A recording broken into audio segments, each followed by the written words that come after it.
Okay. ദൈവനാമം വാഴ്ത്തപ്പെടുമാറാകട്ടെ. ഒരു പ്രാവശ്യം കൂടി ദൈവവചനം പഠിക്കാൻ തക്കവണ്ണം ദൈവം നമ്മളെ കൂട്ടിവരുത്തിയതുകൊണ്ട് ദൈവത്തെ സ്തുതിക്കാം. അനേകർ കഴിഞ്ഞ ആഴ്ചകളിൽ ലോകത്തിൽ നിന്ന് മാറ്റപ്പെട്ടപ്പോൾ നമുക്ക് ചില ദിവസങ്ങൾ കൂടി ദൈവം ദാനമായി തന്നു എന്നുള്ളത് ഓർത്ത് ദൈവത്തെ സ്തുതിക്കാം. കഴിഞ്ഞ ചില ക്ലാസ്സുകളിൽ നാം പരിശോധിച്ചത് എല്ലാവർക്കും ഓർമ്മയുണ്ട് എന്ന് പ്രതീക്ഷിക്കുന്നു. ചെറിയൊരു സംഗ്രഹം പറഞ്ഞ് നമുക്ക് തുടങ്ങാം. 6-ാം അധ്യായത്തിൽ നമ്മൾ 3 കാര്യങ്ങളെ കുറിച്ച് കണ്ടു. ഒന്ന്, ഈ ലോകത്ത് സംഭവിക്കുന്ന കഷ്ടതകൾ. എന്തിനു വേണ്ടിയാണ് ആ കഷ്ടതകൾ സംഭവിക്കുന്നത്?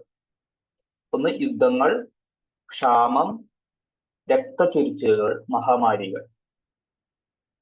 ഇതെല്ലാം എന്തിനു വേണ്ടിയാണ് കർത്താവ് അനുവദിക്കുന്നത്, നിയമിക്കുന്നത് എന്നുള്ളത് നാം കണ്ടു. ഇത് കുഞ്ഞാട് മുദ്രകൾ പൊട്ടിക്കുമ്പോൾ ഇതെല്ലാം നിറവേറും. എന്തിനു വേണ്ടി?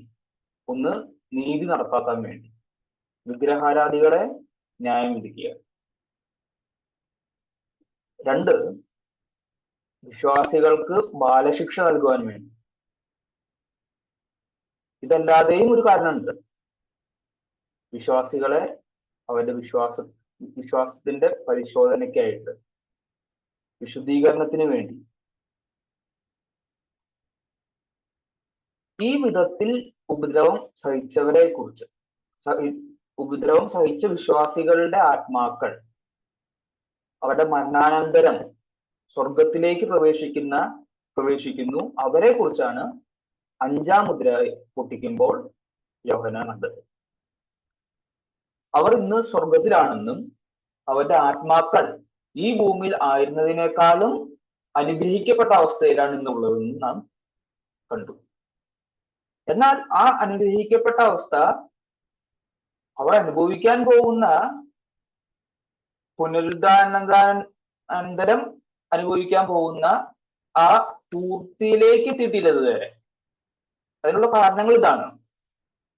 ഒന്ന്, അവരുടെ ശത്രുക്കൾ അവരെ ദൈവം ഇതുവരെ ന്യായം വിധിച്ചിട്ടില്ല. എങ്ങനെ? അന്ത്യന്യായവിധി നടപ്പാക്കിയിട്ടില്ല. മറ്റൊരു കാരണം, ഈ വിശുദ്ധന്മാരുടെ ആത്മാക്കൾ അവരുടെ ശരീരവുമായിട്ട് ഇതുവരെ യോജിച്ചിട്ടില്ല. അത് പുനരുദ്ധാന ശേഷമേ അത് സംഭവിക്കുകയുള്ളൂ. 3, അവരുടെ സഹോദരങ്ങൾ ഭൂമിയിൽ കഷ്ടം അനുഭവിച്ചുകൊണ്ടിരിക്കുക. ഈ 3 കാര്യങ്ങളാണ് അവരുടെ ഇപ്പോഴത്തെ അവസ്ഥയെ അപൂർണമാക്കുന്നത്. അവരതുകൊണ്ട് അവരും ഭാവിയിലേക്ക് കാത്തിരിക്കുകയാണ് ചെയ്യുന്നത്, മരണാനന്തരം സ്വർഗത്തിൽ. കർത്താവിന്റെ 2-ാം വരവിൽ അവരുടെ ശരീരം അവരുടെ ആത്മാവുമായിട്ട് യോജിക്കും. അവരുടെ ശത്രുക്കൾ ദൈവകോപത്തിന് ഇരയാകും. അവരുടെ സഹോദരങ്ങളുടെ കഷ്ടപ്പാടുകൾ തീരും. അങ്ങനെ അവർ അനുഗ്രഹ പൂർത്തിയിലേക്ക് എത്തും. അതുകൊണ്ടാണ് അവർ ചോദിക്കുന്നത്, 5-ാം മുദ്ര പൊട്ടിക്കുമ്പോൾ ചോദിക്കുന്നുണ്ട്, വിശുദ്ധനും സത്യവാനുമായ നാഥ, ഭൂമിയിൽ വസിക്കുന്നവരോട് ഞങ്ങളുടെ രക്തത്തെ കുറിച്ച് നീ എത്രത്തോളം ന്യായവിധിയും പ്രതികാരവും നടത്താതെയിരിക്കുമെന്നവർ ഉറക്കെ നിലവിളിച്ചു. ദൈവനീതി നിറവേറണം എന്നവർ ആഗ്രഹിക്കുന്നുണ്ട്. എന്നാൽ അല്പകാലം കൂടി സ്വസ്ഥമായിട്ട് പാർക്കണമെന്ന് അവർക്ക് അരുളപ്പാടുണ്ടായി. ഇനി 6-ാം മുദ്ര പൊട്ടിച്ചപ്പോൾ ദൈവം അവരുടെ നിലവിളിക്ക് ആത്യന്തികമായിട്ടുള്ള മറുപടി നൽകുകയാണ്. അന്ന് ഈ ലോകം അവസാനിക്കുന്നു. എല്ലാ അവിശ്വാസികളും അന്ന് നശിപ്പിക്കപ്പെടുന്നു. ദൈവനീതി നടപ്പാകുന്നു. കാരണം അത് അന്ത്യ ന്യായവിധിയാണ്. മഹാകോപ ദിവസം വന്നു എന്ന് നാം വായിക്കുന്നു. അവരുടെ മഹാകോപ ദിവസം വന്നു, ആർക്ക് നിൽപ്പാൻ കഴിയും എന്ന ചോദ്യത്തോടെയാണ് 6-ാം അധ്യായം അവസാനിക്കുന്നത്. ഇനി മൊത്തത്തിൽ 6 മുദ്രകളല്ല ഉള്ളത്, 7 മുദ്രകളുണ്ട്. എന്നാൽ 6-ാം മുദ്രയുടെയും 7-ാം മുദ്രയുടെയും ഇടയിൽ ഒരു ഇടവേള എന്ന പോലെയാണ് 7-ാം അധ്യായത്തിലെ വിവരണങ്ങൾ. എന്തുകൊണ്ടാണ് ഈ വിവരണങ്ങൾ എഴുതി ചേർത്തിരിക്കുന്നത്? മുദ്രകളോടുള്ള ബന്ധത്തില് ഈ കാര്യം കൂടി നാം മനസ്സിലാക്കണം എന്ന് നമ്മുടെ കർത്താവ് ആഗ്രഹിക്കുന്നു. ഒരു കാര്യം നമുക്ക് ഉറപ്പിക്കാം, ഈ മുദ്രകളുമായി ബന്ധമുള്ള ചില കാര്യങ്ങളാണ് 7-ാം അധ്യായത്തിൽ വെളിപ്പെടുത്തിയിരിക്കുന്നത്. അതുകൊണ്ടാണ് 6-ാം മുദ്രയുടെയും 7-ാം മുദ്രയുടെയും ഇടയിൽ അത് പറഞ്ഞിരിക്കുന്നത്. അതെന്താണെന്ന് പരിശോധിച്ച് മനസ്സിലാക്കുവാൻ ദൈവം നമ്മെ സഹായിക്കട്ടെ. നമുക്ക് 7-ാം അധ്യായം അതിന്റെ 1 മുതൽ 8 വരെയുള്ള വാക്യങ്ങൾ വായിക്കാം. അതിന്റെ ശേഷം ഭൂമിമേലും കടലിന്മേലും യാതൊരു വൃക്ഷത്തിന്മേലും കാറ്റ് ഊതാതിരിക്കേണ്ടതിന് 4 ദൂതന്മാർ ഭൂമിയിലെ 4 കാറ്റും പിടിച്ചുകൊണ്ട് ഭൂമിയുടെ 4 കോണിലും നിൽക്കുന്നത് ഞാൻ കണ്ടു. മറ്റൊരു ദൂതൻ ജീവനുള്ള ദൈവത്തിന്റെ മുദ്രയുമായി കിഴക്കുനിന്ന് കയറുന്നതും.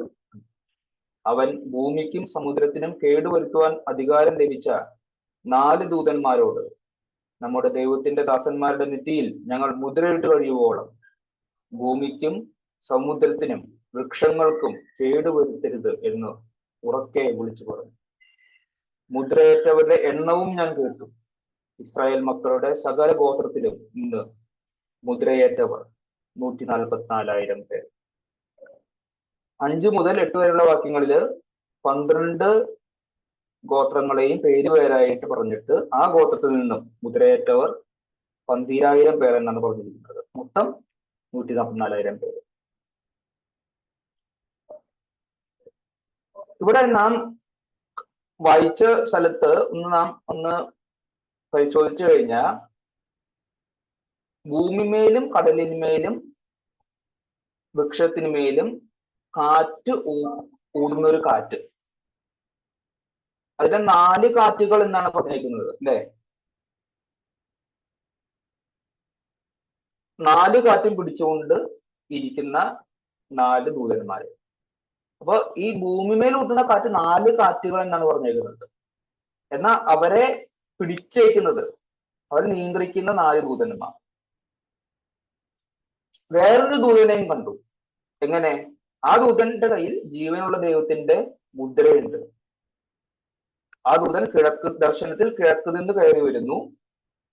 ഈ കാറ്റുകളെ പിടിച്ചിരിക്കുന്ന 4 ദൂതന്മാരോട് ഈ ദൂതൻ പറയുന്നു, നമ്മുടെ ദൈവത്തിന്റെ ദാസന്മാരുടെ നെറ്റിയിൽ ഞങ്ങൾ മുദ്രയിട്ട് കഴിയുവോളം ഭൂമിക്കും സമുദ്രത്തിനും വൃക്ഷങ്ങൾക്കും കേടുവരുത്തരുത്. കാരണം ഈ 4 ദൂതന്മാര് ആ കാറ്റിനെ ഫ്രീ ആയിട്ട് വിട്ടു കഴിഞ്ഞാൽ എന്ത് സംഭവിക്കും? ആ കാറ്റ് ഭൂമിക്കും സമുദ്രത്തിനും വൃക്ഷങ്ങൾക്കും കേടുവരുത്തും. എന്നാൽ ഈ ദൂതൻ പറയാണ്, നിങ്ങൾ ചെയ്തത് ഏതുവരെ? ഞങ്ങൾ ദൈവത്തിന്റെ ദാസന്മാരുടെ നെറ്റിയിൽ മുദ്രയിട്ട് കഴിയുവോളം നിങ്ങൾ അനുവദിക്കരുത് കാറ്റിനെ പിടിച്ചുകൊണ്ടിരിക്കുക എന്നാണ് പറയുന്നത്. അപ്പോ അതുവരെ കാറ്റ് ഊതുന്നില്ല ദർശനത്തിൽ. അപ്പോ ഈ ദൂതൻ മുദ്രയിലാണ് ദൈവത്തിന്റെ ദാസന്മാരെ. മൊത്തം മുദ്ര ഏൽക്കപ്പെട്ടവര് അവരുടെ സംഖ്യയാണ് പറഞ്ഞേക്കുന്നത് 144,000 പേര്.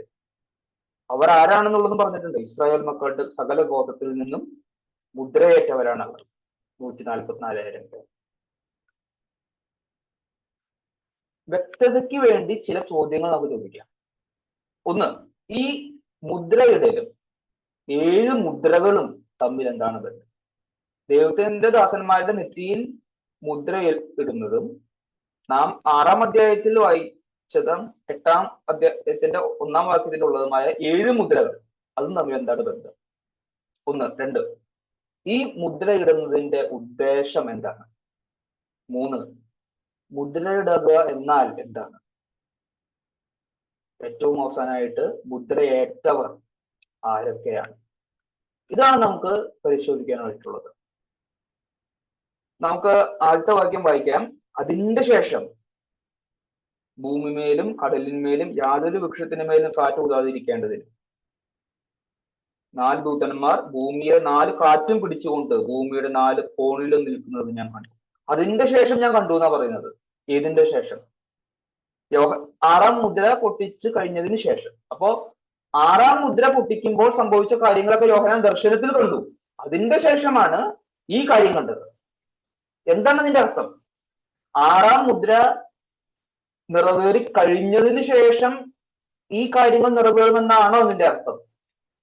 യോഹന്നാൻ അത് കഴിഞ്ഞിട്ടാണ് കണ്ടത് എന്നുള്ളത് നമുക്ക് ഉറപ്പിക്കാം. പക്ഷെ ചരിത്രത്തിൽ അത് നിറവേറുന്നത് ആറാം മുദ്ര നിറവേറി കഴിഞ്ഞതിന് ശേഷമാണോ എന്നുള്ളതാണ് ചോദ്യം. ഇതിന്റെ പശ്ചാത്തലം നമ്മൾ മനസ്സിലാക്കി കഴിഞ്ഞാൽ ഈ ചോദ്യത്തിനുള്ള മറുപടി ലഭിക്കും. ഒന്ന്, ആറാം മുദ്രയിൽ എന്താണ് സംഭവിച്ചത്? രണ്ട്, ഈ മുദ്ര ഇടുന്നത് എന്തിനു വേണ്ടിയാണ്? ആറാം മുദ്രയിൽ എന്താണ് സംഭവിച്ചത്? ഈ ലോകം അവസാനിക്കുകയാണ് ചെയ്തത്, അല്ലെ? ആറാം അധ്യായം അതിന്റെ 14-ാം വാക്യത്തിൽ പറയുന്നത് എങ്ങനെയാ? പുസ്തക ചുരുട്ടും പോലെ ആകാശം മാറിപ്പോയി, എല്ലാ മലയും ദ്വീപും സ്വസ്ഥാനത്ത് നിന്ന് ഇറക്കിപ്പോയി. ലോകാവസാനമാണത്. ആകാശം മാറിപ്പോകുന്നു. എന്നാൽ 7-ാം അധ്യായത്തിൽ നാം ഇപ്പോ വായിച്ചത് എന്താണ്?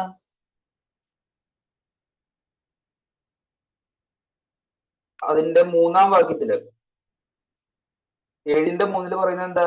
ഭൂമിക്കും സമുദ്രത്തിനും വൃക്ഷങ്ങൾക്ക് കേട് വരുത്തരുത് എന്ന് ഉറക്കെ വിളിച്ചു പറഞ്ഞു. എന്നാൽ ലോകാവസാനത്തിൽ എല്ലാത്തിനും കേട് വന്നു കഴിഞ്ഞു. അത് കഴിഞ്ഞിട്ടാണോ ഇങ്ങനെ വിളിച്ചു പറയുന്നത്? അങ്ങനെയാണെങ്കിൽ അതിന് അർത്ഥമില്ലാതെയായി പോകും, അല്ലെ? എല്ലാം ലോകമൊക്കെ അവസാനിച്ചു കഴിഞ്ഞിട്ട് പറയാണ് നിങ്ങള് വൃക്ഷത്തിനും സമുദ്രത്തിനും കേടുവരുത്തരുത് എന്ന് ആരെങ്കിലും പറയോ? ഇല്ലല്ലോ. അതുകൊണ്ട് ചരിത്രത്തിൽ സംഭവിക്കുന്നത്, ആദ്യം സംഭവിക്കുന്നത് ഈ 7-ാം അധ്യായത്തിൽ നമ്മൾ ആദ്യം വായിച്ച 8 വാക്യങ്ങൾ ആണ്. അത് കഴിഞ്ഞിട്ടാണ് 6-ാം മുദ്ര നിറവേറുകയുള്ളൂ. അപ്പോ ചരിത്രത്തിൽ 6-ാം മുദ്ര നിറവേറുന്നതിനേക്കാൾ മുൻപുള്ള സമയത്തേക്കാണ് നമ്മളെ ഇവിടെ പരിശുദ്ധാത്മാവ് കൊണ്ടുപോകുന്നത്, യോഹന്നാൻ ദർശനത്തിൽ കാണുന്നത്. അത് നാം മനസ്സിലാക്കണം. ഓക്കെ. അപ്പൊ 6-ാം മുദ്രയും ഈ ദൈവത്തിന്റെ മുദ്രയും, ദൈവം തന്റെ ദാസന്മാരുടെ നെറ്റിയിൽ മുദ്ര ഇടുന്നതും തമ്മിലുള്ള ബന്ധം നാം മനസ്സിലാക്കിയാലേ ഈ വെളിപ്പാട് പുസ്തകത്തിന്റെ സന്ദേശം നമുക്ക് അത് ഉദ്ദേശിക്കുന്നത് പോലെ നമുക്ക് മനസ്സിലാവുള്ളൂ. അല്ലെങ്കിൽ ചിലർ ഇങ്ങനെയൊക്കെ പറയുന്നത് ഞാൻ കേട്ടിട്ടുണ്ട്. 6-ാം മുദ്ര പൊട്ടിക്കുമ്പോ എന്ത് സംഭവിച്ചു? ആകാശം പുസ്തക ചുരുട്ടും പോലെ മാറിപ്പോയി എന്ന് കേട്ടു, അല്ലെ? കണ്ടു. എന്നാൽ 7-ാം വാക്യത്തിലോട്ട് വരുമ്പോ, 7-ാം അധ്യായത്തിലോട്ട് വരുമ്പോ ആ പുസ്തക ചുരുട്ടും പോലെ മാറിപ്പോയ ആ ആകാശം വീണ്ടും ചുരുള് തിരിഞ്ഞു വന്ന പോലെ വീണ്ടും വന്നു. അങ്ങനെ ചിലര് പറഞ്ഞിട്ടുണ്ട്. അങ്ങനെ പറഞ്ഞ ചിന്തകൾക്ക് നാം ചിന്തിക്കേണ്ട ആവശ്യം എന്താണ്? ഇതിന്റെ ശരിയായ ആ ഒരു സീക്വൻസ് മനസ്സിലാക്കി കഴിഞ്ഞാൽ, കോണ്ടെക്സ്റ്റുവലായിട്ട് നമ്മൾ മനസ്സിലാക്കി കഴിഞ്ഞാൽ അങ്ങനെ നമ്മൾ പറയേണ്ടി വരില്ല. പുസ്തകം ചുരുട്ടുന്നു, പുസ്തകം നിർത്തുന്നു, അതുപോലെയാണ് ആകാശം എന്നുള്ള രീതിയിലൊക്കെ നമ്മൾ പറയേണ്ട ആവശ്യമില്ല. ദർശനത്തിൽ യോഹന്നാൻ കണ്ടത് ലോക അവസാനമാണ് 6-ാം മുദ്ര പൊട്ടിക്കുമ്പോൾ. അത് കഴിഞ്ഞിട്ട് 7-ാം അധ്യായം വരുമ്പോൾ അതിന് മുൻപത്തെ കാലത്തേക്കാണ് യോഹന്നാൻ പോകുന്നത്. ഇനി ഭൂമിയിലെ 4 കാറ്റ് എന്നുള്ള ഒരു പ്രയോഗം കാണുന്നുണ്ട്. ഭൂമിമേലും കടലിന്മേലും വൃക്ഷത്തിന്മേലും ഊതുന്ന കാറ്റ് എന്തിനെയാണ് സൂചിപ്പിക്കുന്നത്? ആദ്യത്തെ 4 കുതിരകളെയാണ് അത് സൂചിപ്പിക്കുന്നത് എന്ന് സെഖര്യാ പ്രവചനം 6-ാം അധ്യായം താരതമ്യം ചെയ്യുമ്പോൾ നമുക്ക് മനസ്സിലാകും. സെഖര്യാ പ്രവചനം 6-ന്റെ 1 മുതൽ 8 വരെയുള്ള വാക്യത്തില് 4 രഥങ്ങളെ കുറിച്ച് വായിക്കുന്നുണ്ട്. അപ്പോ ആദ്യത്തെ 4 മുദ്രകള് നമ്മൾ പഠിച്ചപ്പോ അത് നാം പരിശോധിച്ചതാണ്. അവിടെ 4 രഥങ്ങളെ കുറിച്ച് പറഞ്ഞിട്ട് സെഖര്യാവ് ചോദ്യം ചോദിക്കുക, യജമാനനെ ഇത് എന്താകുന്നു എന്ന് സെഖര്യാ പ്രവാചകൻ ചോദിക്കുന്നുണ്ട്. എത്രാം വാക്യത്തിലാണ് ചോദിക്കുന്നത്? 4-ാം വാക്യത്തില്, സെഖര്യാവ് 6-ന്റെ 4. അപ്പൊ അതിനുള്ള ഉത്തരം ലഭിക്കുന്നത് ഇത് സർവ്വഭൂമിയുടെയും കർത്താവിന്റെ സന്നിധിയിൽ നിന്നിട്ട് പുറപ്പെടുന്ന ആകാശത്തിലെ 4 കാറ്റാകുന്നു എന്ന് മറുപടി ലഭിക്കുന്നു. അപ്പോ 4 രഥങ്ങളെയാണ് 4 കാറ്റുകൾ എന്ന് പറയുന്നത് അവിടെ. അപ്പൊ വെളിപ്പാട് പുസ്തകത്തിൽ അതുപോലെ തന്നെയാണല്ലേ. തൊട്ട് മുൻപാണ് കണ്ടത് എന്ത്? 4 കുതിരകളെ. അവരെന്തായിരുന്നു ചെയ്തുകൊണ്ടിരുന്നത്? ഭൂമിയിൽ കഷ്ടതകൾ ചൊരിയുകയാണ് അവർ ചെയ്യുന്നത്, അല്ലെ? ആ 4 കാറ്റിനെയാണ് ഇവിടെ ഈ 4 ദൂതന്മാർ പിടിച്ചിരിക്കുന്നതായിട്ട് യോഹന്നാൻ കാണുന്നത്. ഈ ഒരു കാര്യം നമ്മൾ നേരത്തെ പറഞ്ഞ കാര്യത്തെ സ്ഥിരീകരിക്കുക ചെയ്യുന്നത്, അല്ലെ? ആറാം മുദ്രയ്ക്ക് മുൻപ് മാത്രമല്ല ഇത് സംഭവിക്കുന്നത്. ഈവൻ ആറാം അധ്യായത്തിലെ ആദ്യത്തെ 4 മുദ്രകൾ നിറവേറുന്നതിന് മുൻപെയാണ് ഈ 7-ാം അധ്യായത്തിലെ മുദ്രയിടൽ സംഭവിക്കുന്നത്. കാരണം ആറാം അധ്യായത്തിൽ ആദ്യത്തെ 4 മുദ്രകളിൽ ഭൂമിയെ കഷ്ടത കൊണ്ട് ചൊരിയുന്ന ആ 4 കുതിരകളെ, ആ 4 കുതിരകളായ 4 കാറ്റുകളെയാണ് ഈ അധ്യായത്തിൽ ഈ 4 ദൂതന്മാർ പിടിച്ചിരിക്കുന്നത്.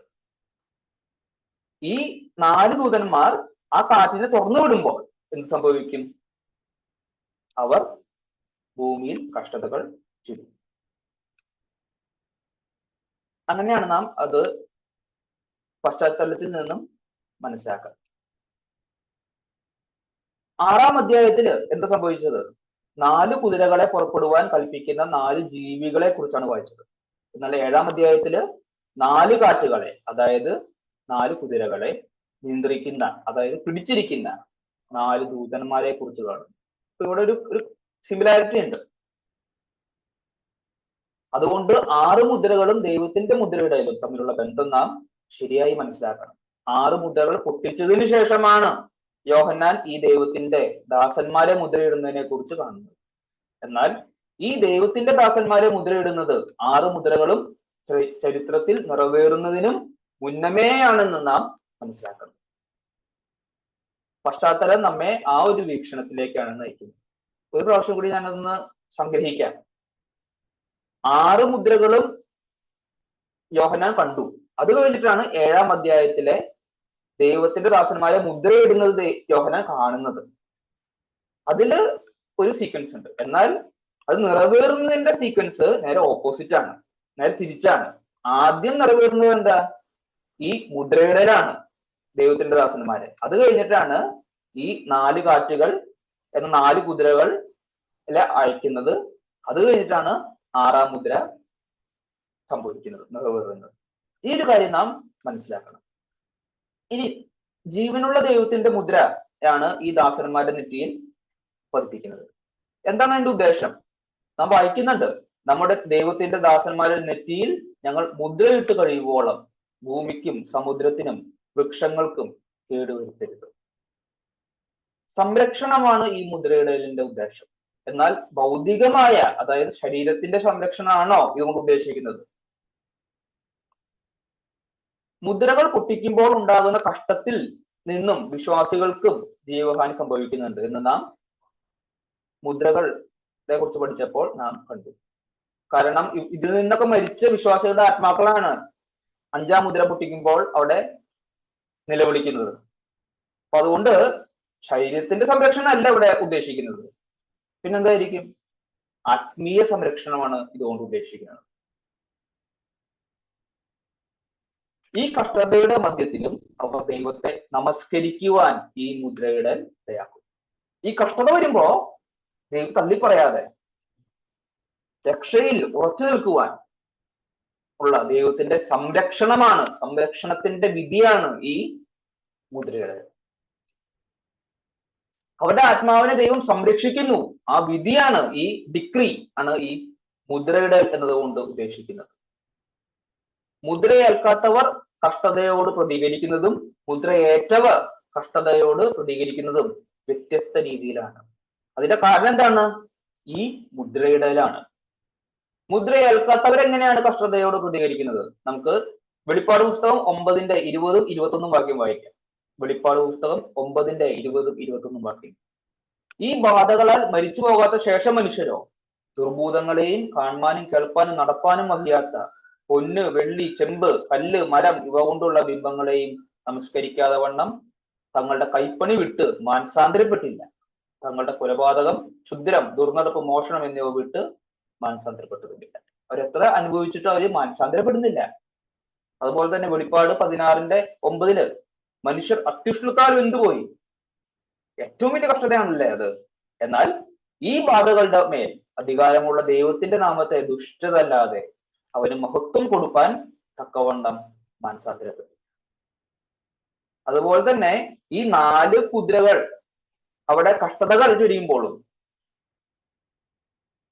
ഈ മുദ്രയേൽക്കാത്തവർക്ക് ഒരു മാനസാന്തരവും സംഭവിക്കുന്നില്ല. അവര് കർത്താവിനെ ദൂഷിക്കുകയാണ് ചെയ്യുന്നത്. എന്നാൽ മുദ്രയേറ്റവർ എങ്ങനെയാണ് കഷ്ടതയോട് പ്രതികരിക്കുന്നത്? നാം 5-ാം മുദ്ര പൊട്ടിച്ചപ്പോൾ നാം കണ്ടു അല്ലെ? അവരുടെ പ്രാർത്ഥന നോക്കുക.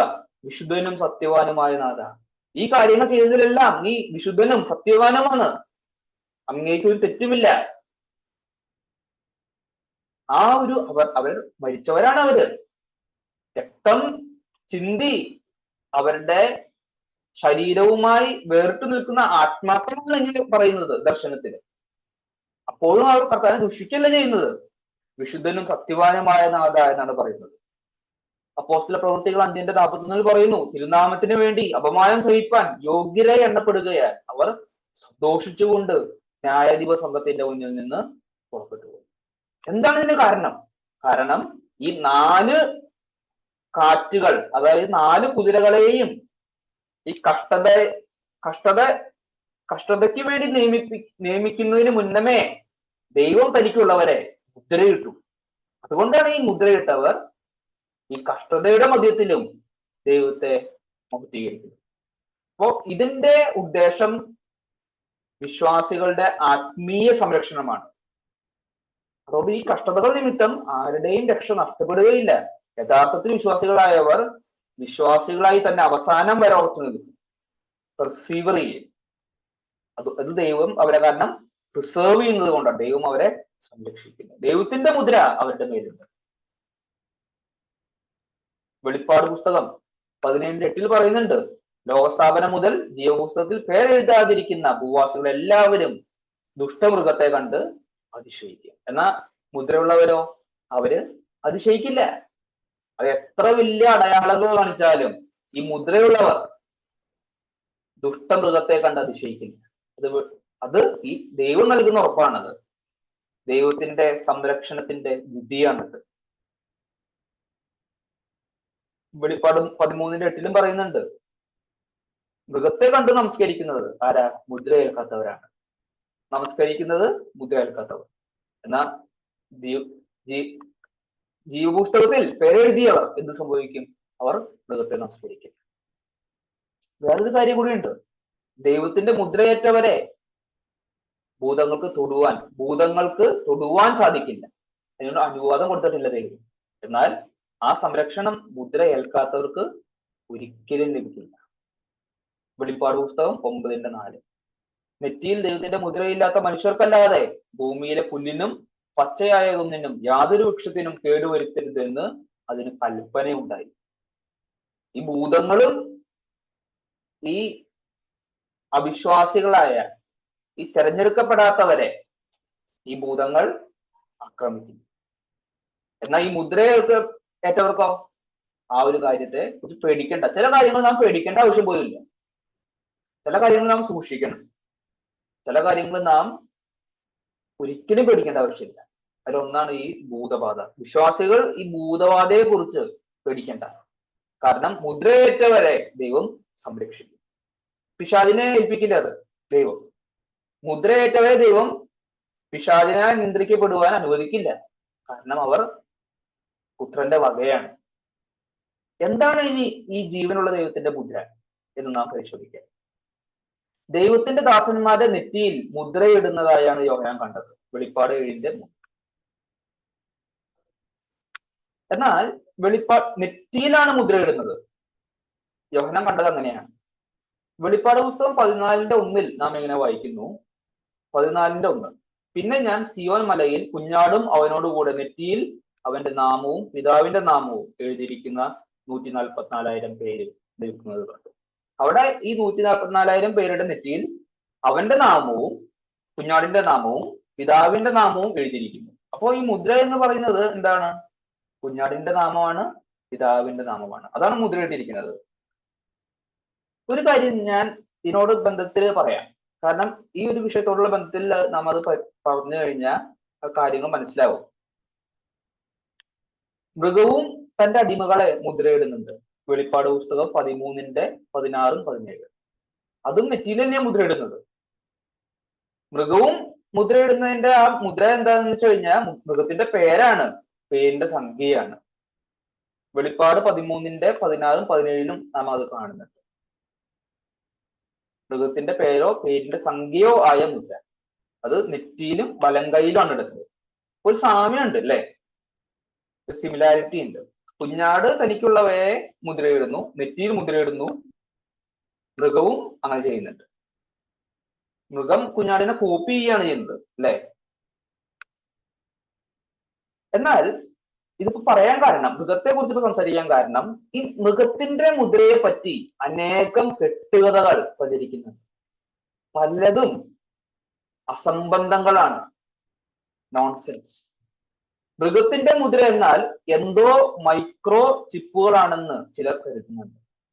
കോവിഡ് വാക്സിൻ മൃഗത്തിന്റെ മുദ്രയിലേക്കുള്ള ഒരു വഴിയാണെന്നും പലരും പ്രചരിപ്പിച്ചിരുന്നു. എന്താണ് ഈ വ്യാഖ്യാനങ്ങളുടെയൊക്കെ പ്രശ്നം?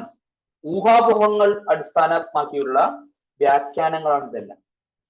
വെളിപ്പാട് പുസ്തക പശ്ചാത്തലവുമായി ഒരു ബന്ധവുമില്ലാത്ത വ്യാഖ്യാനങ്ങൾ, ദൈവവചനവുമായിട്ട് യാതൊരു ബന്ധവുമില്ലാത്ത വ്യാഖ്യാനങ്ങളാണ് ഇതെല്ലാം. എന്തുകൊണ്ടാണ് സംഭവിച്ചത്? ഇവര് എതിർ ക്രിസ്തുവിൽ നിന്നാണ് തുടങ്ങിയത് ഇവരുടെ വ്യാഖ്യാനം.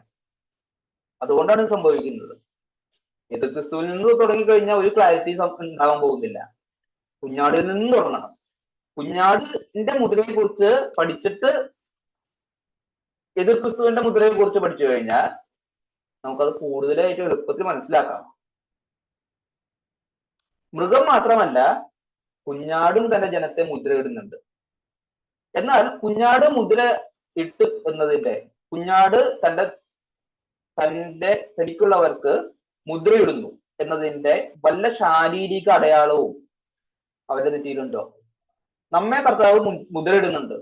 നമ്മുടെ നെറ്റിയിൽ എന്താ അടയാളം ഉള്ളത്? ഏത് മൈക്രോ ചിപ്പാണ് കുഞ്ഞാട് നമ്മളുടെ നെറ്റിയിൽ സ്ഥാപിച്ചേക്കുന്നത്? ഏത് ടാറ്റു ആണ് ഒട്ടിച്ചേക്കുന്നത്? അങ്ങനെയൊന്നുമില്ല. കുഞ്ഞാട് തന്റെ ജനത്തെ മുദ്രയിടുന്നത് ഏത് വാക്സിൻ ഉപയോഗിച്ചിട്ടാണ്? ഇതൊന്നിനാലുമല്ല കുഞ്ഞാട് തന്റെ ജനത്തെ മുദ്രയിടുന്നത്. അതായത് കുഞ്ഞാടിന്റെ മുദ്ര അദൃശ്യമാണ്, ഇൻവിസിബിൾ, അത് ആത്മീയമാണ്. അങ്ങനെയെങ്കിൽ മൃഗത്തിന്റെ മുദ്രയും അദൃശ്യമായിരിക്കണം അല്ലെ? കാരണം അടുത്ത ഭാഗങ്ങളിലാണ് പറയുന്നത്. 13-ാം അധ്യായത്തില്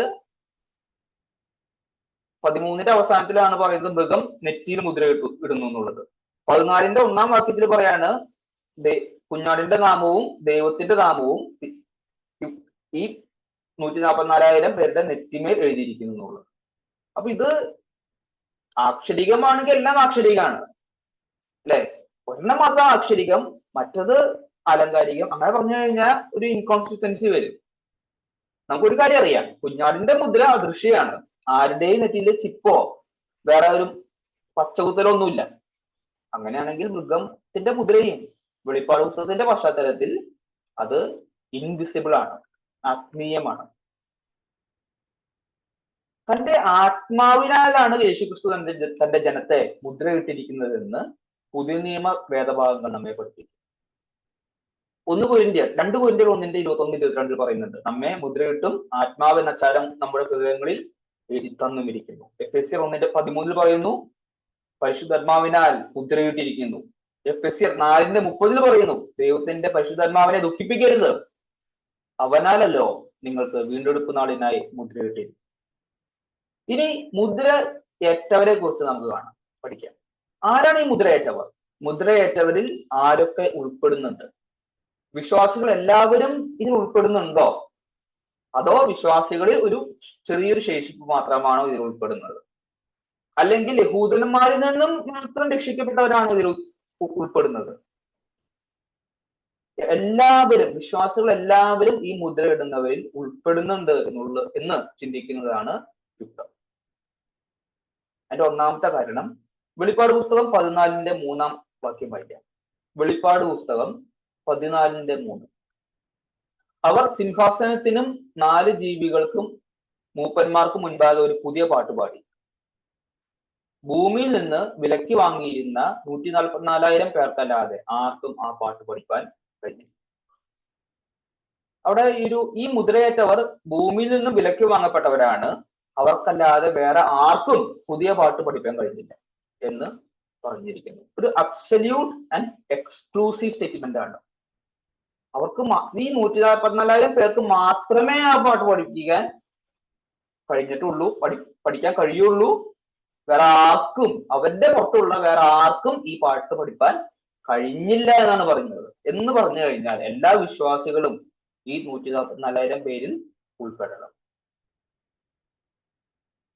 2, മൃഗം തന്നെ നമസ്കരിക്കുന്നവരെ മുദ്രയിടുന്നതായിട്ട് നാം കണ്ടുവല്ലോ. ഈ മൃഗം ആരൊക്കെയാണ് മുദ്ര ഏൽപ്പിക്കുന്നത്? എല്ലാ വിശ്വാസികളെയും ഈ മൃഗം മുദ്ര ഏൽപ്പിക്കുന്നുണ്ട്. അല്ലാതെ യഹൂദന്മാരിൽ നിന്ന് മാത്രമുള്ള അവിശ്വാസികളെയല്ല മൃഗം മുദ്ര ഏൽപ്പിക്കുന്നത്. അവിടെ വെളിപ്പാട് പുസ്തകം 13:16 നാം വായിക്കുന്നുണ്ട്, അത് ചെറിയവരും വലിയവരും സമ്പന്നന്മാരും ദരിദ്രന്മാരും സ്വതന്ത്രന്മാരും ദാസന്മാരുമായ എല്ലാവർക്കും വലം കൈമേലോ നെറ്റിയിലോ മുദ്ര കിട്ടുമാറും. ഈ അവിശ്വാസികളെല്ലാവരും ലോകസ്ഥാപനം മുതൽ അറുക്കപ്പെട്ട കുഞ്ഞാടിന്റെ ജീവപുസ്തകത്തിൽ പേർ എഴുതിയിട്ടില്ലാത്തവരാണ് എന്നും 8-ാം വാക്യത്തിൽ പറയുന്നു. അതായത് ഈ മൃഗത്തിന്റെ മുദ്രയിൽ ഒരു വേർതിരിക്കലില്ല. യഹൂദന്മാരിലെ അവിശ്വാസികളെ മാത്രം മൃഗം മുദ്രയിടുന്നു, അങ്ങനെ ഒരു ഇതല്ല. ജാതി, വംശം, കുലം, വർഗം എന്നിവ തിരിച്ചല്ല മൃഗം മുദ്രയിടുന്നത്. അതുകൊണ്ട് കുഞ്ഞാടും ജീവപുസ്തകത്തിൽ പേരുള്ളവരെ എല്ലാവരെയും തന്റെ മുദ്രയാൽ മുദ്രയിട്ട് സംരക്ഷിക്കുന്നു എന്ന് കരുതുന്നതാണ് യുക്തം. യഹൂദന്മാരെ മാത്രം മുദ്രയിടുന്ന ഒരു കുഞ്ഞാട് DNA ഉപയോഗിച്ച്, അതായത് യഹൂദന്മാരെന്നൊക്കെ പറയുമ്പോൾ ശാരീരികമായ യഹൂദന്മാർ, ബ്ലഡും DNA ഒക്കെ ഉപയോഗിച്ചാണ്, DNA പരിശോധിച്ച് മുദ്രയിടുന്ന ഒരു കുഞ്ഞാട്. അങ്ങനെ ഒരു ചിത്രം വെളിപ്പാട് പുസ്തകത്തിന്റെ പശ്ചാത്തലമായും പുതിയ നിയമ ഉപദേശങ്ങളോടും ഒട്ടും നിരക്കുന്നതല്ല. ജാതി, വംശം, കുലം, വർഗം എന്നിവ തിരിച്ചല്ല കുഞ്ഞാട് മുദ്രയിടുന്നത്. അതുകൊണ്ട് ഈ മുദ്രയേറ്റവർ ആരൊക്കെ ഉൾപ്പെടുന്നുണ്ട്? എല്ലാവരും, എല്ലാ വിശ്വാസികളും അതിൽ ഉൾപ്പെടുന്നുണ്ട്. അങ്ങനെയെങ്കിൽ ഒരു ചോദ്യം വരും, അങ്ങനെയെങ്കിൽ 4-ാം വാക്യത്തിലെ പ്രസ്താവനയെ നാം എങ്ങനെ മനസ്സിലാക്കും? എന്താണത്? മുദ്രയേറ്റവരുടെ എണ്ണവും ഞാൻ കേട്ടു, ഇസ്രായേൽ മക്കളുടെ സകല ഗോത്രത്തിലും നിന്ന് മുദ്രയേറ്റവർ 144,000 പേർ. ഇവിടെ പറഞ്ഞിട്ടുണ്ടല്ലോ വ്യക്തമായിട്ട്, അത് ഇസ്രായേൽ ഗോത്രത്തിൽ നിന്ന് മുദ്രയേറ്റവരാണ് ഈ 144,000 പേർ. അങ്ങനെയെങ്കിൽ ഇതെല്ലാ വിശ്വാസികളും ഉൾപ്പെടുന്നുണ്ട് എന്ന് എങ്ങനെ നമുക്ക് പറയാം? 12 ഗോത്രങ്ങളുടെ പേരുകൾ എടുത്തെടുത്താണ് പറഞ്ഞേക്കുന്നത് 12 പ്രാവശ്യം.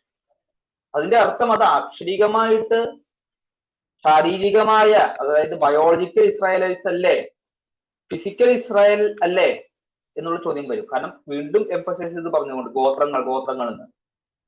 അങ്ങനെയല്ല, ഈ 144,000 പേര് സഭയാണ്, അതായത് വിശ്വാസികൾ എല്ലാവരുമാണ് എന്ന് പഠിപ്പിക്കാൻ തക്കവണ്ണം എന്ത് വചന തെളിവാണുള്ളത്? അനേകം വചന തെളിവുകളുണ്ട്. 1, പുതിയ ഉടമ്പടിയുടെ കാലത്ത് ഇസ്രായേലിലുള്ള പരദേശികൾക്ക് ഇസ്രായേൽ ഗോത്രങ്ങളുടെ ഇടയിൽ അവകാശം ലഭിക്കണമെന്ന് യെഹെസ്കേൽ പ്രവചിച്ചിരുന്നു. ഇങ്ങനെയാണ് പറഞ്ഞേക്കുന്നത്, പരദേശികൾക്ക്, അവിടെ വന്നു പാർക്കുന്ന പരദേശികൾക്ക് ഇസ്രായേൽ ഗോത്രങ്ങളുടെ ഇടയിൽ അവകാശം ലഭിക്കണം എന്നുള്ള വാക്കാണ് അവിടെ കാണുന്നത്. യെഹെസ്കേൽ പ്രവചനം 47:21 തൊട്ട് 23 വരെയുള്ള വാക്യങ്ങൾ. യെഹെസ്കേൽ 47:21 മുതൽ 23. പരദേശികൾക്കും അവർക്ക് ഇസ്രായേൽ ഗോത്രങ്ങളുടെ ഇടയിൽ അവകാശം ലഭിക്കണം. പരദേശി വന്നു പാർക്കുന്ന ഗോത്രത്തിൽ തന്നെ നിങ്ങൾ അവന് അവകാശം കൊടുക്കണം. ഇനി മറ്റു ചില പഴയ നിയമ പ്രവചനങ്ങളും ഇതേ കാര്യങ്ങൾ പ്രസ്താവിക്കുന്നുണ്ട്. ചില കാര്യങ്ങൾ ഞാൻ ലിസ്റ്റ് ചെയ്യാം. എല്ലാം സമയത്തിന്റെ ഇത് മൂലം നമുക്ക് എല്ലാം വായിക്കാൻ പറ്റില്ല, എങ്കിലും നോട്ട് ചെയ്യുന്നത് നല്ലതായിരിക്കും. 1 സങ്കീർത്തനം 87, അതുപോലെ തന്നെ യെശയ്യാ പ്രവചനം 56:1 മുതൽ 7 വരെയുള്ള വാക്യങ്ങൾ, സെക്കരിയ പ്രവചനം 2:11, സെക്കരിയ പ്രവചനം 9:5 മുതൽ 7 വരെയുള്ള വാക്യം. അതിൽ ഒരു വേദവാക്യം നമുക്ക് വായിക്കാം. സങ്കീർത്തനം 87. അവിടെ പറയുന്നത് രഹബിനെയും ബാബേലിനെയും ഫെലിസ്ത്യർ, സോർ, കൂഷ് എന്നിവരെയും കുറിച്ച് പ്രസ്താവിക്കും. അത് കഴിഞ്ഞിട്ട് പറയാണ്, ഇവനും അവനും അവിടെ ജനിച്ചു എന്ന് സിയോനെ കുറിച്ച് പറയും. അപ്പൊ ദൈവം എന്നാണ് 6-ാം വാക്യത്തില് 87:6 പറയുന്നു, യഹോവ വംശങ്ങൾ എഴുതുമ്പോൾ ഇവൻ അവിടെ ജനിച്ചു എന്നിങ്ങനെ എഴുതും. എന്ന് പറഞ്ഞു കഴിഞ്ഞാൽ ഈ ജാതികളെല്ലാം സിയോനിൽ ജനിച്ചു എന്ന് യഹോവ എണ്ണുന്നൊരു കാലത്തെ കുറിച്ച് ആണ് അവിടെ പറയുന്നത്. അതുപോലെ തന്നെ യെശയ്യാ പ്രവചനം 56:1 മുതൽ 7 വരെയുള്ള വാക്യത്തിൽ യഹോവയോട് ചേർന്നിട്ടുള്ള അന്യജാതിക്കാർ യഹോവ എന്നെ തന്റെ ജനത്തിൽ നിന്ന് അശേഷം വേർപ്പെടുത്തുമെന്ന് പറയരുത്. 5-ാം വാക്യത്തിൽ പറയുന്നു, പുത്രീ പുത്രന്മാരെക്കാൾ വിശേഷമായ ഒരു ജ്ഞാപകവും നാമവും കൊടുക്കും. യഹോവയോട് ചേർന്ന് വരുന്ന അന്യജാതിക്കാരെ എന്ന് അവിടെ അഭിസംബോധന ചെയ്യുകയാണ്. അന്യജാതിക്കാരെ ഈ ജനത്തിന്റെ ഉള്ളിൽ ആക്കി അവരെ ഇസ്രായേലായിട്ട് കണക്കാക്കുന്ന ഒരു കാലത്തെ കുറിച്ച് യെശയ്യാ പ്രവാചകൻ പ്രവചിച്ചു. സെക്കറിയ പ്രവചനം 2:11 നാം വായിക്കുന്നു, അന്നാളിൽ പല ജാതികളും യഹോവയോട് ചേർന്ന് എനിക്ക് ജനമായി. സെക്കറിയ പ്രവചനം 9:5 മുതൽ 7 വരെയുള്ള വാക്യത്തിൽ, അതിന്റെ 7-ാം വാക്യത്തിൽ പറയാണ്, ഫെലിസ്ത്യരെയൊക്കെ നശിപ്പിക്കുമെന്ന് പറയാണ്. അത് കഴിഞ്ഞിട്ട് പറയുന്നു, എന്നാൽ അവനും നമ്മുടെ ദൈവത്തിന് ഒരു ശേഷിപ്പായിരുന്നു. ഈ നശിപ്പിക്കപ്പെടുന്ന ജാതികളിൽ ഒരു ശേഷിപ്പ് ദൈവത്തിനുണ്ടാവും പറയാണ്. അത് കഴിഞ്ഞിട്ട് പറയുന്നു, ആ ശേഷിപ്പ് അവൻ യഹൂദയിൽ ഒരു മേധാവിയെ പോലെയും എക്രോൻ ഒരു യെബൂസ്യനെ പോലെയും ആകും. ഈ ഫിലിസ്തീനിൽ ദൈവം ശേഷിപ്പിക്കുന്ന ആ തിരഞ്ഞെടുക്കപ്പെട്ടവർ അവർ യഹൂദയിൽ ഒരു മേധാവിയെ പോലെയാകും എന്നുള്ള പ്രവചനം സെക്കര്യാവ് നടത്തുന്നുണ്ട്.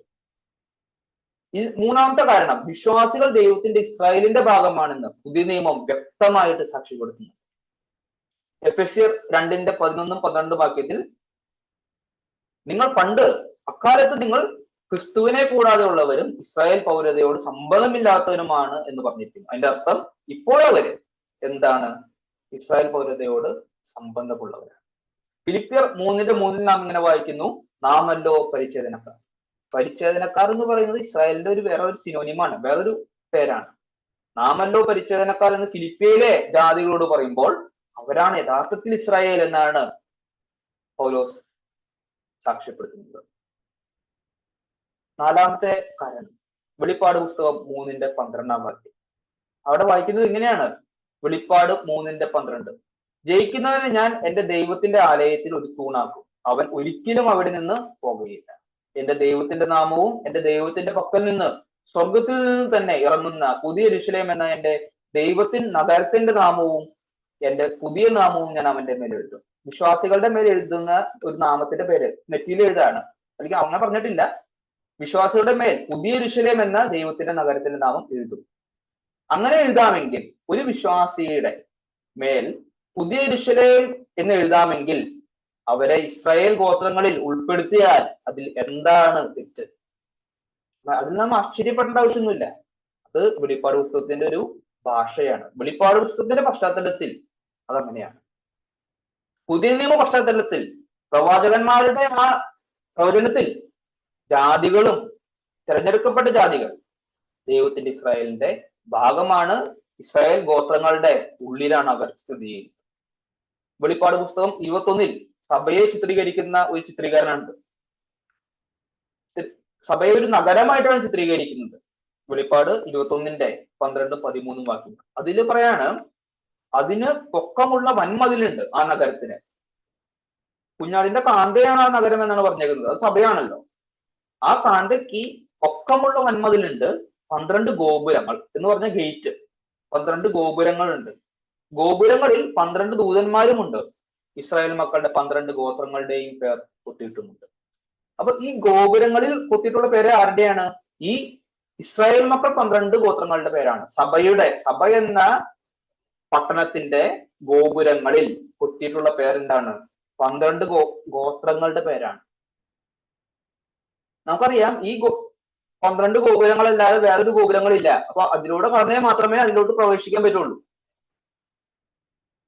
ഇതാണ് സഭയുടെ പേര്, ഗോപുരങ്ങളുടെ പേര്. കുഞ്ഞാടിന്റെ മണവാട്ടിയാകുന്ന സഭയിലേക്ക് പ്രവേശിക്കുവാൻ ഈ 12 ഗോപുരങ്ങളല്ലാതെ വേറെ ഒരു ഗോപുരം ഇല്ല.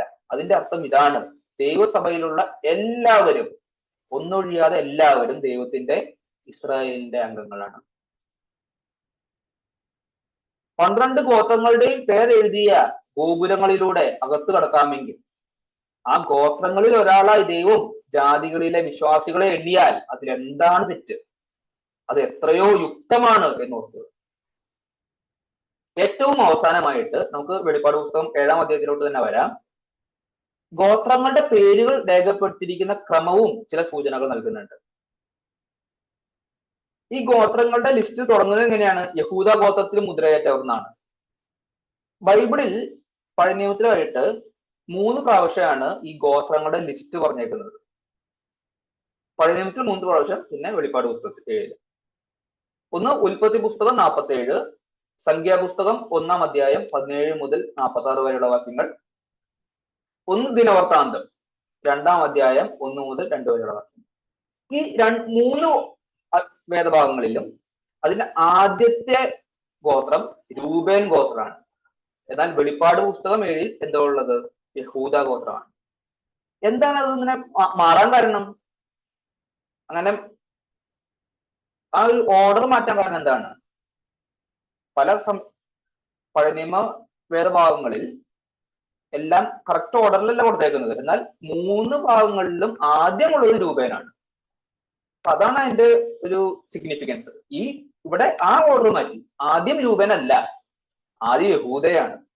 എന്തുകൊണ്ട് എന്നുള്ള ചോദ്യം നാം ചിന്തിക്കേണ്ട ആവശ്യമുണ്ട്. എന്തുകൊണ്ടാണത്? അതിന്റെ ഒരർത്ഥം ഇതാണ്: പഴയ നിയമ വേദഭാഗങ്ങളിൽ കാണുന്ന ഭൗതികമായ ഇസ്രായേൽ അല്ല വെളിപ്പാടിലുള്ള ഇസ്രായേൽ. അത് നാം മനസ്സിലാക്കണം. ശാരീരികമായ ഇസ്രായേൽ ആയിരുന്നു ഉദ്ദേശിക്കുന്നതെങ്കിൽ ക്രമത്തിന് മുന്നിൽ വരേണ്ടത് ആരാണ്?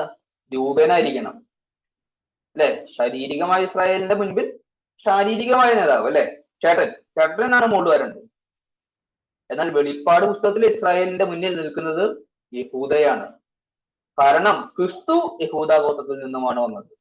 ആകയാൽ ക്രിസ്തുവിലൂടെയും അവൻ രൂപകൽപ്പന ചെയ്ത വീണ്ടെടുപ്പിൻ പദ്ധതിയിലൂടെയും വേണം വെളിപ്പാടിലെ ഇസ്രായേലിനെ വ്യാഖ്യാനിക്കുക. പഴയ നിയമത്തിലെ 3 വേദഭാഗങ്ങളിൽ നാം കണ്ടത് ശാരീരികമായ ഇസ്രായേലാണ്, അതിന്റെ മുൻപിൽ രൂപേനാണ്. എന്നാൽ ഇത് ആത്മീയമായ ഇസ്രായേലാണ്, അതിന്റെ മുൻപിലുള്ളത് മശിഹയാണ്, മശിഹയുടെ ഗോത്രമാണ്. ചുരുക്കി പറഞ്ഞാൽ പുതിയ ഉടമ്പടിയുടെ വ്യവസ്ഥ പ്രകാരം മാത്രമേ വെളിപ്പാട് നാം വ്യാഖ്യാനിക്കുക. അങ്ങനെ വ്യാഖ്യാനിക്കാത്തതാണ് ഡിസ്പെൻസേഷനിസ്റ്റുകൾക്ക് പറ്റിയ തെറ്റ്. പ്രായോഗിക പാഠങ്ങൾ നമുക്ക് ഇനി പരിശോധിക്കാം. ഈ ദർശനം എന്തുകൊണ്ട് സഭയെ കാണിക്കുന്നു? ഒന്ന്, കഷ്ടതയിലൂടെ കടന്നു പോകുന്ന ഏഷ്യയിലെ 7 സഭകൾക്കാണ് വെളിപ്പാട് എഴുതിയത്. അവർക്കാണ് പ്രാഥമികമായിട്ട് ഇത് കൊടുക്കുന്നത്. എന്നാൽ അവരുടെ ആത്മാക്കളെ സംരക്ഷിക്കുന്നത് കുഞ്ഞാടാണെന്ന്, ഏത് കഷ്ടപ്പാടുകളുടെ മധ്യത്തിലും അവർ സുരക്ഷിതമായിരിക്കുമെന്നും വിശ്വാസികളെ കർത്താവ് ഉറപ്പിക്കുന്നു. അവർ മുദ്രയേൽക്കപ്പെട്ടവരാണ്. ആ ഒരു അഷുറൻസ് അവർക്ക് വേണം. പൗലോസും അത് പറയുന്നുണ്ട്.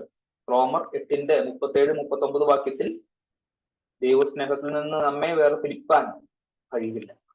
ആർക്ക്? മരണത്തിന് പോലും, ജീവനും, ദൂതന്മാർക്ക്, വാഴ്ചകൾക്ക്, ആർക്കും ഒരു ശക്തിക്കും കഴിയില്ല. കാരണം ഇത് വിലക്ക് വാങ്ങപ്പെട്ട കാര്യങ്ങളാണ്. ദൈവം ജീവനുള്ള ദൈവത്തിന്റെ മുദ്ര എന്നാ പറയുന്നത്. ജീവനുള്ള ദൈവത്തിന്റെ മുദ്ര, അല്ലാതെ വെറും ഒരു ഒബ്ജക്റ്റ് അല്ല അത്. ഇറ്റ് ഈസ് ജീവനുള്ള മുദ്രയാണ് എന്ന് പറഞ്ഞാൽ ആ മുദ്രയുള്ളവർ മരിക്കില്ല. അവരുടെ ആത്മാക്കൾ, അവർക്ക് ഇറ്റേണൽ ലൈഫാണ് കിട്ടാൻ പോകുന്നത്. ജീവനുള്ള ദൈവത്തിന്റെ മുദ്ര നശിക്കുന്ന മുദ്രയല്ല, ജീവനുള്ള മുദ്രയാണ്. അത് ഉള്ളവർ ജീവിച്ചിരിക്കും, അത് ജീവനിൽ നിലനിൽക്കുകയും ചെയ്യും. അടുത്ത കാര്യം, അവിശ്വാസികളായ യഹൂദന്മാരാൽ ഉപദ്രവം സഹിക്കുന്നവരായിരുന്നു അന്നത്തെ വിശ്വാസികൾ. ഇത് നാം ഈ വെളിപ്പാട് ആദ്യത്തെ 7 ലേഖനങ്ങൾ പഠിച്ചപ്പോൾ നാം കണ്ടതാണ്. എന്നാൽ വിശ്വാസികളെ ഇസ്രായേൽ ഗോത്രങ്ങളുടെ ഭാഗമായി ചിത്രീകരിക്കുക നിമിത്തം ഇസ്രായേലിന്റെ രാജാവായ യേശു ക്രിസ്തു ഒരു സന്ദേശം നൽകുന്നുണ്ട്. വിശ്വാസികളാണ് യഥാർത്ഥത്തിൽ ഇസ്രായേൽ. അവിശ്വാസികൾക്ക്, അവർ ആരും ആയിക്കോട്ടെ, അവർ ശാരീരികമായിട്ട് ഇസ്രായേൽ ആയിരിക്കാം, ബയോളജിക്കൽ DNA ഒക്കെ പരിശോധിച്ചു കഴിഞ്ഞാൽ അബ്രഹാമിന്റെ DNA ഒക്കെ ആയിരിക്കാം, കാര്യമില്ല. അവർ അവിശ്വാസികളാണെങ്കിൽ അവർ ഇസ്രായേലിന് പുറത്താണ്. ഇതാണ് ഇസ്രായേലിന്റെ രാജാവിന്റെ പ്രസ്താവനയാണ്. അത് നാം ഉൾക്കൊണ്ടേ മതിയാവും. നമുക്കിനി സംഗ്രഹിക്കാം. വ്യക്തതയ്ക്ക് വേണ്ടി ചില ചോദ്യങ്ങൾ ചോദിച്ചിരുന്നു, അല്ലെ? ഒന്ന്, ഈ മുദ്രയിടലും 7 മുദ്രകളും തമ്മിൽ എന്താണ് ബന്ധം? ദൈവത്തിന്റെ ദാസന്മാരെ മുദ്രയിടുന്നതും 7 മുദ്രകളും തമ്മിൽ എന്താണ് ബന്ധം? ഈ മുദ്രയിടലിന്റെ ഉദ്ദേശം എന്താണ്? മുദ്രയിടുക എന്നാൽ എന്താണ്? മുദ്രയേറ്റവർ ആരൊക്കെയാണ്? ഈ മുദ്രയിടലും 7 മുദ്രകളും തമ്മിലുള്ള ബന്ധം ക്രോണോളജിക്കൽ അല്ല. എന്ന് പറഞ്ഞാൽ യോഹന്നാൻ കണ്ട രീതിയിലല്ല അത് ചരിത്രത്തിൽ നിറവേറുന്നത്. ചരിത്രത്തിൽ നിറവേറുമ്പോൾ യോഹന്നാൻ കണ്ട രീതിയിൽ നിന്നും നേരെ തിരിച്ചാണ്. ആദ്യം മുദ്രയിടുകയായി ചെയ്യുന്നത്. അത് കഴിഞ്ഞിട്ടാണ് ഈ 4 കാറ്റുകൾ എന്ന 4 കുതിരകൾ പുറപ്പെടുന്നത്. അത് കഴിഞ്ഞിട്ടാണ് 6ാം മുദ്ര സംഭവിക്കുന്നത്, ലോകാവസാനം. ഈ മുദ്രയിടലിന്റെ ഉദ്ദേശം വിശ്വാസികളുടെ ആത്മാക്കളെ സംരക്ഷിക്കുകയാണ്. കഷ്ടതയിലും വിശ്വാസത്തോടുകൂടെ റിയാക്ട് ചെയ്യാൻ, സമീപിക്കുവാൻ തക്കവണ്ണം, കഷ്ടതയെ വിശ്വാസം മൂലം സമീപിക്കുവാൻ തക്കവണ്ണം, വിശ്വാസത്തിൽ വളരുവാൻ തക്കവണ്ണം അവരെ അത് ശക്തരാക്കുകയാണ് ചെയ്യുന്നത്. മുദ്ര ഇടുക എന്ന് പറഞ്ഞു കഴിഞ്ഞാൽ പിതാവിന്റെയും പുത്രന്റെയും നാമം അവരുടെ നെറ്റിമേൽ എഴുതുന്നു. ആലങ്കാരികമായിട്ട് അങ്ങനെ പറഞ്ഞേക്കുന്നു. കർത്താവിന്റെ വകയാക്കുകയാണ് ചെയ്യുന്നത്. പരിശുദ്ധാത്മാവിനാലാണ് മുദ്രയിട്ടിരിക്കുന്നത്. മുദ്രയേറ്റവർ എല്ലാ വിശ്വാസികളും, അതിലൊരു വേർതിരിവില്ല. കാരണം ലോകസ്ഥാപനത്തിന് മുൻപേ അവരെ രക്ഷിക്കുവാൻ പിതാവ് തീരുമാനിച്ചപ്പോൾ അവർ ഏത് ജാതിയാണ്, ഏത് ആണാണോ പെണ്ണാണോ, ദാസനാണോ സ്വതന്ത്രനാണോ എന്നൊന്നും ചിന്തിച്ചിട്ടല്ല. അവരിലുള്ള യാതൊരു കണ്ടീഷനും അതിന് ഉതകുന്നില്ല. ഇറ്റ്സ് എൻ അൺകണ്ടീഷണൽ എലക്ഷൻ ആണ്. അതുകൊണ്ട് മുദ്രയേറ്റവർ എല്ലാ വിശ്വാസികളും. അവർ ആലങ്കാരികമായിട്ട് പറഞ്ഞിരിക്കുന്നു 144,000 പേർ. എന്തുകൊണ്ടാണ് അങ്ങനെ 144,000 പേർ എന്ന് പറഞ്ഞേക്കുന്നത്? എന്തുകൊണ്ടാണ് അവർ ഇസ്രായേൽ എന്ന് പറഞ്ഞേക്കുന്നത് എന്നൊക്കെ നാം പരിശോധിച്ചു അല്ലെ? അവര് ദൈവം മുൻപാകെ അവർ സാക്ഷാൽ ഇസ്രായേലിയരാണ്. അവരാണ് ഇസ്രായേലിയർ. മഷിഹയെ അനുഗമിക്കുന്നവർ അവരാണ് ഇസ്രായേലിയർ. രാജാവിനെ പിൻപറ്റുന്നവരാണ് ഇസ്രായേലിയർ അല്ലെ? ഇസ്രായേലിന്റെ രാജാവിനെ ആര് പിൻപറ്റുന്നുവോ അവർ ഇസ്രായേലിന്റെ അകത്താണ്. ഈ 144,000 പേർ കുറച്ചും കൂടി പറയാനുണ്ട്. അത് അടുത്ത ക്ലാസ്സിൽ അതിനോടുള്ള ബന്ധത്തിൽ പറയുന്നതായിരിക്കും ഉചിതം എന്ന് ഞാൻ ചിന്തിക്കുന്നു. ഈ കാര്യങ്ങളാൽ, ഈ ചിന്തകളാൽ ദൈവം നമ്മെ അനുഗ്രഹിക്കട്ടെ. നമുക്ക് കൂടുതലായി അവനെ ആശ്രയിക്കാം. അവന്റെ വിലയേറിയ നാമം വാഴ്ത്തപ്പെടുമാറാകട്ടെ.